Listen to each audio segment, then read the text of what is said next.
Salut, c'est Trado, je suis content de vous retrouver pour la mise à jour de l'indice parisien. Alors, la nouvelle du jour est venue du FMI qui a coupé à la hache ses prévisions de croissance partout, sauf en Chine, globalement.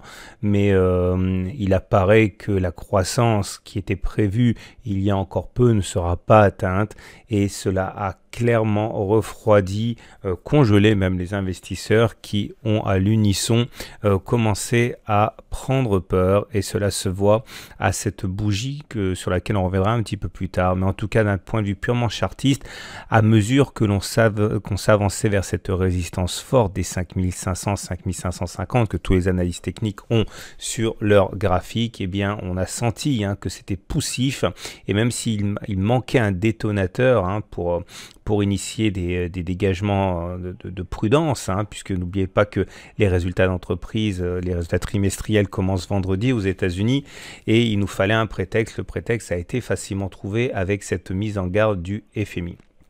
Alors, l'analyse chartiste n'était vraiment pas toujours une science exacte. Je considère à titre personnel qu'à quelques points près, on a touché la résistance forte. D'ailleurs, je vais sans doute adapter ce graphe sous vos yeux. Voilà, je considère qu'à partir de maintenant, dès qu'on rentrera dans la zone des 5493, 5550, on sera dans une zone de risque, puisque c'est le maximum de la bougie d'aujourd'hui.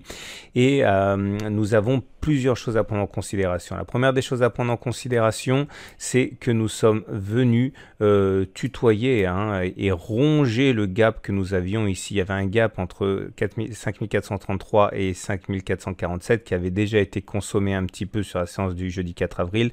Là, la séance d'aujourd'hui ne laisse que quelques points pour ce gap et malheureusement, il y a peu de chances pour que ce gap, à mon avis, ne subsiste. En tout cas, plusieurs choses à prendre en considération là encore.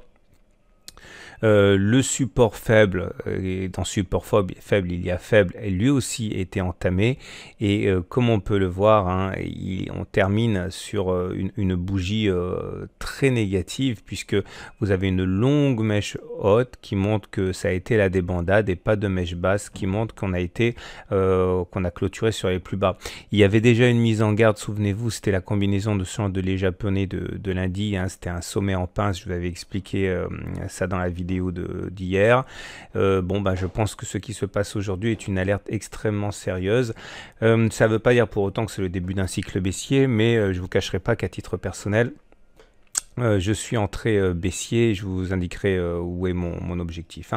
Mais pour l'instant, retenez donc qu'on a un mini gap ici. Et si on devait avoir une bougie entière mercredi en dessous du gap, sans que ce gap ait eu été comblé, nous serions face à ce qu'on appelle un îlot de retournement, Island Reversal, et ça c'est également un signal extrêmement baissier. Je vous rappelle que pour que ce soit valable, il faut que ce gap reste entier, qu'il y ait finalement gap, un paquet de bougies et gap encore, mais à la baisse cette fois-ci, et ce serait encore une fois un truc assez pernicieux. Alors là, du coup, on va sortir quand même les différents éléments qui peuvent nous donner des objectifs. Premier objectif possible, prendre les Fibonacci à partir de la dernière impulsion de hausse. Ça nous amène à considérer le ralliement des 23,6% de Fibonacci en cas de cassure, les 38,2% de Fibonacci et en cas de cassure, les 50% de Fibonacci, etc. Tout ça, ça se trade, j'en parle dans mes modules de formation sur les Fibonacci. Les plus pessimistes traceront même des fourchettes d'Andrews ou de chiffres. Alors, on va commencer par la chiffre. Voilà, ça nous donne ça avec pour objectif d'aller chercher la médiane. Le stop devrait se mettre au-dessus du pivot du jour, celui qui a été créé sur la séance de mardi. Et puis même encore, pourquoi pas des fourchettes d'Andrews, cette fois, trois extrêmes consécutifs, ce qui donnerait pour objectif d'aller chercher quelque chose d'encore beaucoup plus ambitieux ici, mais on va déjà aller chercher l'objectif de la fourchette de chiffres éventuellement avant de voir tout en noir. N'oubliez pas non plus que c'est la saison des résultats, je l'ai déjà dit, que si on devait être au-dessus des consensus pour les premières publications, tout cela pourrait être battu en brèche. Regardez maintenant les indicateurs techniques. Alors ces indicateurs techniques montrent plusieurs choses. La plus importante, c'est que l'on a cassé la moyenne mobile à 7 jours. Et dans ce genre de situation, lorsque l'on casse et que l'on clôture au-dessus de la moyenne mobile à 7 jours, il y a de fortes probabilités pour que l'on aille chercher la moyenne mobile à 20 jours, ce qui serait complètement compatible avec l'idée que la loi du retour à la M20 doit jouer. Alors j'en ai déjà parlé hier, c'est vrai qu'on a eu une série assez impressionnante le coup d'avant. À titre personnel, ce serait totalement congruent avec un retour rapide à la M20 cette fois-ci. Donc, bon, puisqu'on en parle, c'est mon objectif, mon premier objectif, hein, c'est un retour à la moyenne mobile à 20 jours. Nous avons également un autre élément à prendre en considération, c'est la Bollinger Supérieure qui commence à perdre de son inclinaison haussière, qui commence à devenir baissière. Attention, si elle devient baissière, ça veut dire que ce serait une résistance à la hausse, une résistance dynamique, il faut le savoir. Nous avons également un autre élément à prendre en considération, c'est au niveau des autres indicateurs techniques. Alors, on a déjà dit que c'était positif, le momentum est au-dessus de 0, le RSI au-dessus de 50, et le MACD est au-dessus de son signal. Ça, on l'a dit, mais on avait également souligné depuis plusieurs séances qu'on avait une épée de Damoclès constituée par toute une kyrielle de divergences baissières, que ce soit sur le momentum, le RSI, le MACD, bref, autant d'indicateurs où on ne faisait pas de plus haut alors qu'on a fait des plus hauts pour les cours. En plus, aujourd'hui, même si ces indicateurs techniques sont haussiers, les indicateurs nerveux donnent des signaux baissiers, notamment le CCI qui passe en dessous qui sort de sa zone de surachat, hein, qui passe en dessous de 100, on est à 83.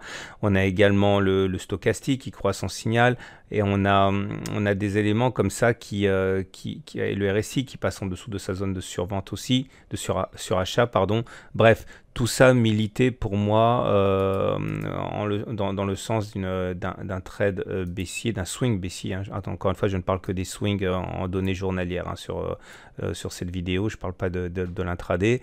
Et nous avons au niveau de l'Ichimoku également quelque chose dont on avait parlé et qui devait mettre la puce à l'oreille aussi. Alors attention, hein, l'analyse technique, hein, ce n'est que des statistiques. Hein, il est tout à fait possible que je me trompe et que je sorte rapidement si les choses vont pas dans mon sens. Mais en tout cas, dans le cas présent, j'avais expliqué qu'on s'était éloigné très fortement de la Tenkan et qu'il y a des forces de rappel importantes quand on s'éloigne de la Tenkan qui jouent contre le mouvement en cours. Vous voyez, quand on s'éloigne de la Tenkan, on y revient régulièrement comme ça.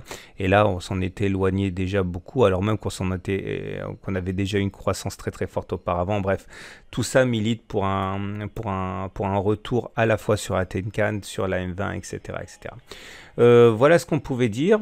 Je pense qu'on a fait le tour. Je vous souhaite une excellente journée. Je vous renvoie au site, hein, et sur le site vous retrouverez la synthèse, vous retrouverez également les positions que je prends. À titre personnel, ce que je pense que beaucoup de traders ont fait s'ils ont entré une position baissière, hein, c'est qu'ils ont mis un stop au-dessus des sommets, hein, naturellement, avec pour objectif, hein, on l'a vu, soit la Tenkan, soit les 38,2% de Fibonacci, soit la M20, et voilà, je pense que j'ai fait le tour. Voilà.